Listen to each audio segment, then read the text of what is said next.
Hey everybody, we've got another breadcrumbs video and we are in 1 Samuel chapter 23 verses 13 through chapter 25. Some amazing stories in this reading today.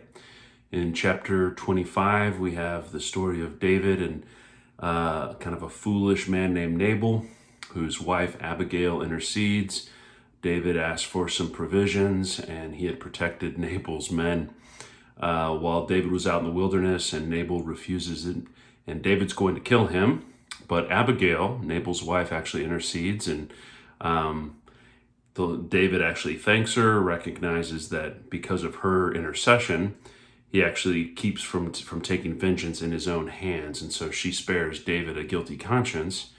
Anyway, God strikes Nabal dead, and David ends up marrying Abigail. So very interesting story in chapter 25. In chapter 24, we have the story of the Lord testing David and putting Saul in the cave and David's men wanting him to kill Saul.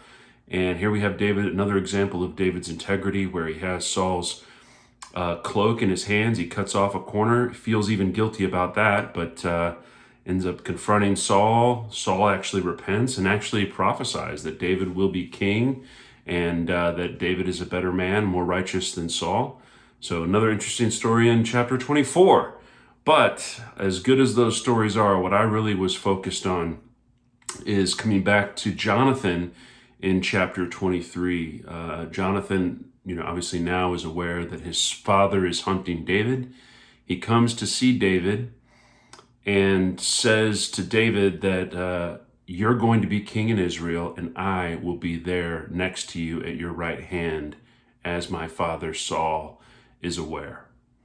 And so the reason I am drawn to this particular passage, it's in chapter 23, verses 17 and 18. They renew their pact as friends and brothers, but this is unfortunately a tragedy with Jonathan, where I believe this is God's calling on this man's life, was to be David's right-hand man. And it seems here Jonathan is aware of that, recognizes that the Lord is with David, is going to install him as king, and Jonathan is aware that his calling is to be there to walk with David as a brother in arms. But as we're going to come and find out, Jonathan is unable to break free from the pressure of his earthly duty to his father Saul. We're going to see in a few chapters that unfortunately they're both going to die together in a battle on Mount Gilboa.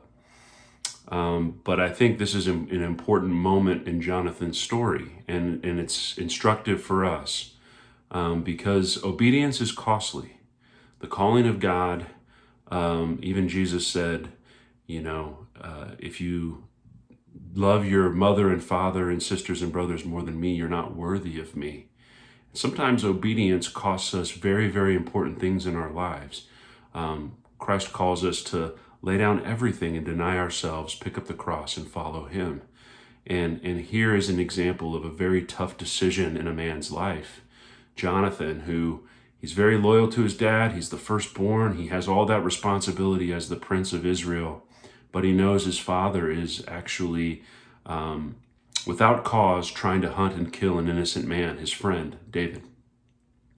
And so as we fast forward, unfortunately, what ends up happening in Jonathan's absence is we're going to come to see that a man named Joab is going to end up filling that void. And Joab is a murderous man. He doesn't have the integrity that Jonathan has, or the fear of the Lord, or the loyalty to David.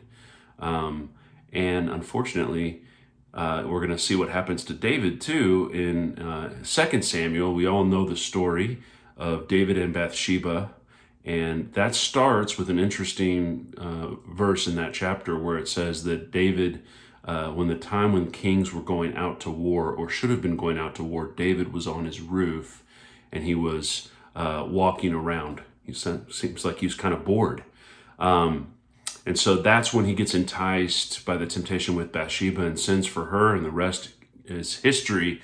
But what might have happened had Jonathan actually been able to somehow distance himself from an earthly loyalty to a wicked king, his father, and if he had maintained his loyalty and his calling to David, and if he were there instead of Joab, might it be possible that Jonathan could have prevailed upon his friend and said, you're sending us out to war, but you're not coming with us. That's not right, David. I urge you to come with us. You're supposed to be with us when we go out to war. And maybe, just maybe, had Jonathan been there, he could have swayed David away from a dangerous temptation. And so obedience, we see, is more than just what's important between us and the Lord. It may have impacts on people around us.